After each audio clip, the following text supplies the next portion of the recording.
Okay, everyone. Now we hear from Darren and Mark about rezoning properties in the district plan. Welcome.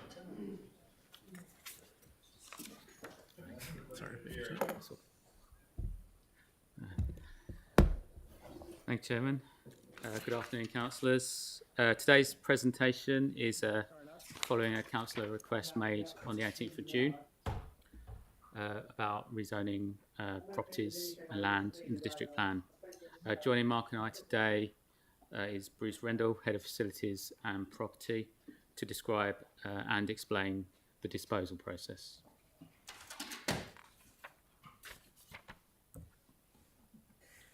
So the presentation covers the following elements, and it's to give a picture in context about what zoning is, but also about how we can use it. I'll tell you about the general rezoning plan change that is currently being prepared, and we'll cover how council's own disposals may or may not fit into that process.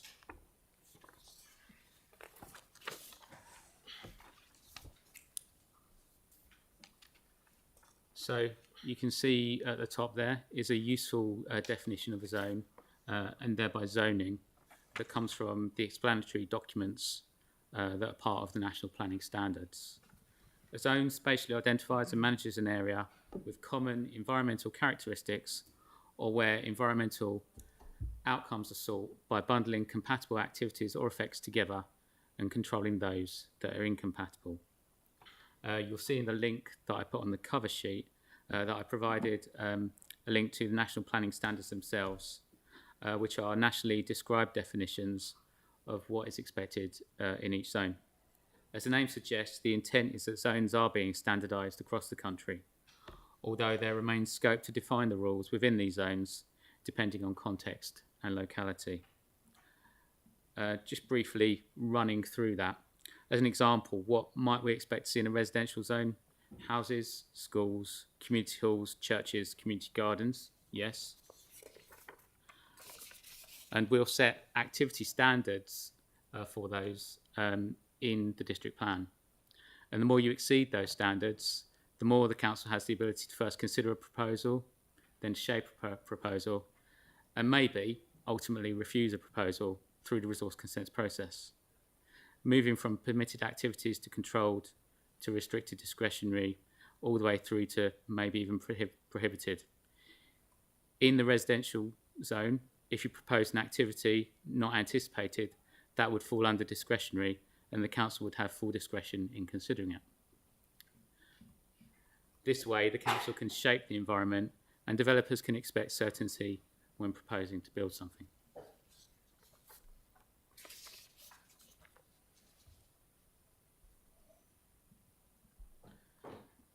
So on this slide, I briefly touched on why land is rezoned.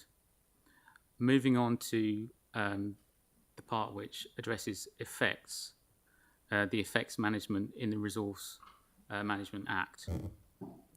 Section 3 of the Act describes the meaning of an effect, and that can include any positive or adverse effect, any temporary or permanent effect, any past, present or future effect, any cumulative effect which arises over time or in combination with other effects,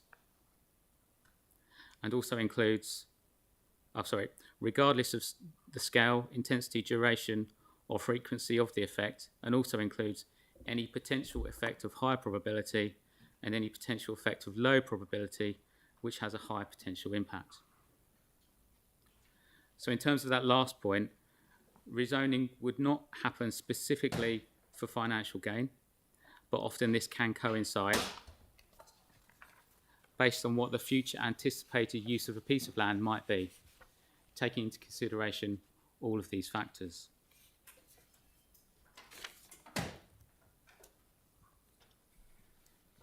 So I'm sure councillors have seen this slide before, which briefly outlines the plan change process. It's useful to reiterate that to rezone a piece of land takes this process as defined by Schedule 1 in the RMA. It's also worth remembering that for the time period between notification and decision, up to 2 years are allowed for by the RMA as a reflection of how long this part of the process can sometimes take.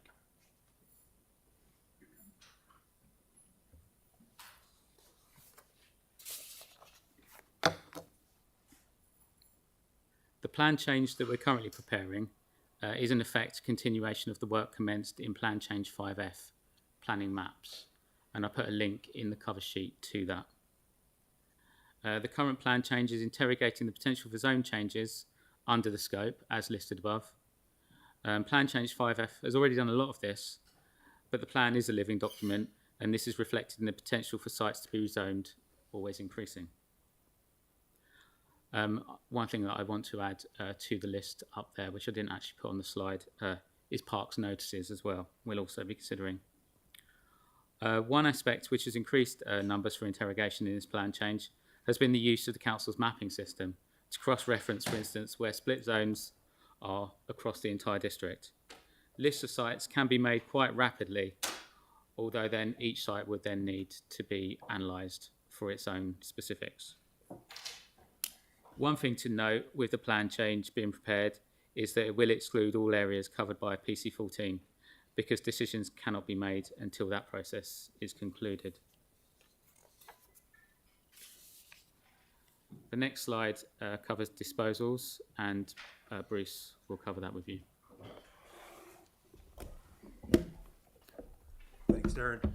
So this is just really the council properties that might be picked up in the rezoning plan change. So these relate to those properties that you've already resolved to dispose. So what we do once you've made those decisions, we have a variety of tests that we look at, including around the Reserves Act, Public Works Act, and zoning. And we work through those aspects before we actually put the properties in the market. Why we do that? If a property is zoned inappropriately, then we will get less return from it. So we're wanting to try and get that highest and best use from it. And in some cases, the council may, when it's disposing of a property, want to zone it to meet a specific need in line with the rest of the district plan. So that's why we've got some properties included in this this zoning change. I think there's 2 or 3 that will be included in it. Back to Darren. Thanks, Bruce. Yep, any questions? Yanni? In terms of rezoning, like what's become really apparent is there's some sorts of activities that we just didn't anticipate, didn't comprehend in terms of our district plan. So particularly around things like the industrial area.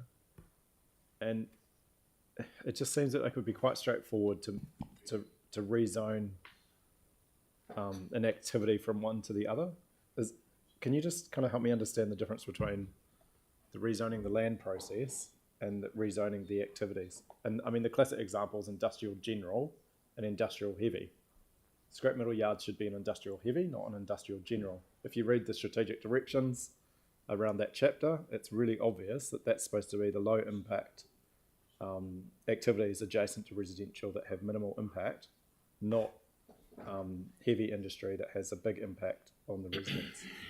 So to me, it seems as simple as just, and I know it's not this simple, but it does seem to me it should be relatively simple just to change an activity from one to the other, or to at least name an activity as part of a rezoning process, given that we know the problems that it's causing. Can you help me just kind of understand a little bit about how we could do that? Yeah, so as you're no doubt familiar, the district plan has a series of zones, and within those industrial zones, the rules are more enabling, obviously, of the types of activities we envisage in industrial zones. The intent, and this goes back to the former city plan, was that between a residential area and a heavy industrial area, we would have this lighter industrial zone, which was originally known as the Business 4 zone. That became a industrial general zone through the last district plan review.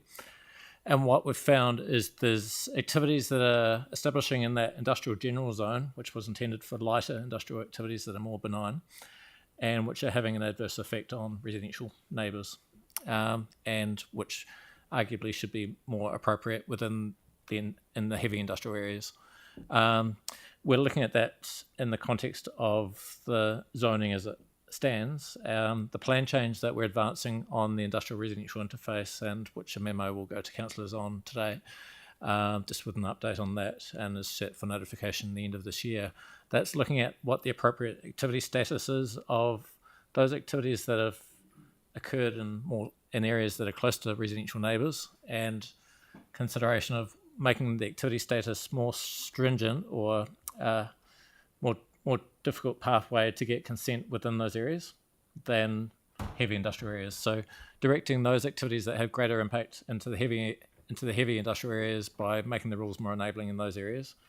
And I guess I'm just kind of missing what the point of this plan change is on rezoning. Like when I look at the bottom lines, specific sites, unique circumstances, to me that kind of screams out, the Kingaway site, for example, which is effectively an innate fault that got established without any sort of consideration of the environment. Well, it's basically the scale of the activity was probably maybe unforeseen, or it's got certain things that are quite unique. So what is the difference between this plan change and the other one? so this one is looking at rezoning properties potentially from commercial to residential, or from in the context of what you're describing, it would involve a property being rezoned from industrial to something else. That would change the rules that apply within that area, as opposed to the plan change that we're advancing for the industrial residential interface, which is looking at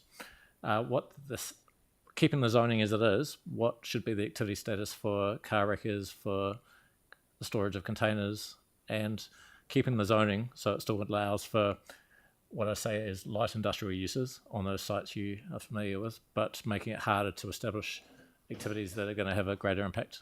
The other thing that I would get, don't know answer to that, but two ways. One is that if we're looking to put in designations, that we don't seem to have sufficient capacity to protect river corridors or transport as well. So really keen to get an understanding of, in terms of our transport thinking, around what we're looking to do around designations, around protecting corridors. I know we've done it in the past for roading, but we've never had that conversation as a council. And, I've still got designations from the 60s on Ferry Road, but I've never been approached with a new designation, which is what, Christchurch, the obvious one, which I've raised, we've got a whole bunch of development that's impacting the safety of pedestrians. So I'd be really interested in understanding more about the opportunities for using designations for our transport corridor. We can undo this. And safety. And the other thing is looking at greater protection of our river corridors as well. So on designations, we can provide some advice in writing of what designations are for, and the scope of what they can be used for. Kelly, please. Thanks, guys. Is there any work being done on rural fringe properties, and how that the number of houses on a rural fringe property could be expanded, for instance? So separate from this is, and ahead of the review of the regional policy statement, just taking a step back, the regional policy statement defines the extent of the urban area and where housing and business can go at a higher level than the district plan. That, generally speaking, doesn't allow for housing and other forms of urban development within the rural zones. To inform the council's position going into the regional policy statement review, which is being formally notified at the end of this year, we're doing some work looking at the rural zones at the present time. At the moment, they're all effectively around the city's edge. There's just one zone, but we recognise that there's parts of that zone that are more like a lifestyle area. There's other parts that still have productive uses on them for a range of rural activities, and looking at whether there's parts of that rural zone that could be identified for future urban development. Okay, so in the case of a property of a certain size, which as rural fringe could only have one property on it, is it likely that it would change so that they might be able to say have two? Is that the nature of the change? And still have some arable land Part of that that is to be considered for the regional policy statement. At the moment, the current RPS precludes effectively a lifestyle zone around the city's edge. There's a potential option there to explore that further and reducing the lot size within the areas on the fringe of the city that are effectively a lifestyle zone at the moment, but allowing for smaller lot sizes. We need to do that in collaboration with ECAN to ensure there's still enough land for sewage disposal and water supply, but that's something we've got on our radar. Okay, thanks. Thank you, Kelly. And lastly, Tyrone. Yes. Thank you. So just get Littleton. Just thinking of Littleton. So at the moment, there are at least 12 empty sites from the earthquake that I can think of on the main street alone, including like a really famous example of some residents who wanted to build a slightly out of the box house that kind of didn't fit in with the urban design panel's direction or whatever it was. Then there's another probably 12 on the bottom street that we lost from the earthquake that nothing's happening. What I feel like we need, first of all, do you think that the current the zoning is working for Littleton? And secondly, what kind of can we do to really get a step change? And I know that we have talked in the past about the port noise overlay, but what are the things that we can do and get that kind of bumped up in the priority list to really get a step change for Littleton so that we can actually see some activity there? So obviously you'll be familiar obviously with the Suburban Centre Master Plan for Littleton and the identification of actions to which amongst other things sought greater connection between the town centre and the water. There's obviously the vacant sites along Norwich Quay, and there's options we're just exploring to come back to you with advice on about the ability for residential activity to establish in that area, but recognising obviously we need to support the port and its operations. So there's a tricky balance there, and we'll report back on those options for the sites on Norwich Quay if that's. But Norwich Quay good, but London Street as well, because there's about 12 empty sites on London Street. Yeah, so there's in the urban regeneration space, there's work that's happened in the implementation of the master plan, but I can go away and understand more about what we can do to activate some of those sites. Certainly there's some of the enlivened spaces funding has been used for instance, Colette's Corner. There's been some activation of that space to support the market and provide pathways through that site, and we can support activation of those vacant sites until development does come along. In terms of making that development occur through Christchurch NZ as well as our own urban regeneration team, we can talk to, and case management, we can talk to developers, understand what's impeding progress on those sites. And yeah, thanks, Mark. Because I guess it just seems like every time anybody wants to actually build something on London Street, it just all becomes too hard. So they just go, "Oh, stuff it. I'm just going to go." And I was just reading here about one person who had some property on London Street and then just went up to Auckland and invested there because it was just all too hard to do in Littleton. Need so many car parks and all this kind of stuff. Car parks that there's just no space. But there's just whatever the impediments are. I just feel like that we just need to kind of unlock that somehow. That's just my idea. So that's my comments. Good question. Thank you, gentlemen, for the update. thank you. Product.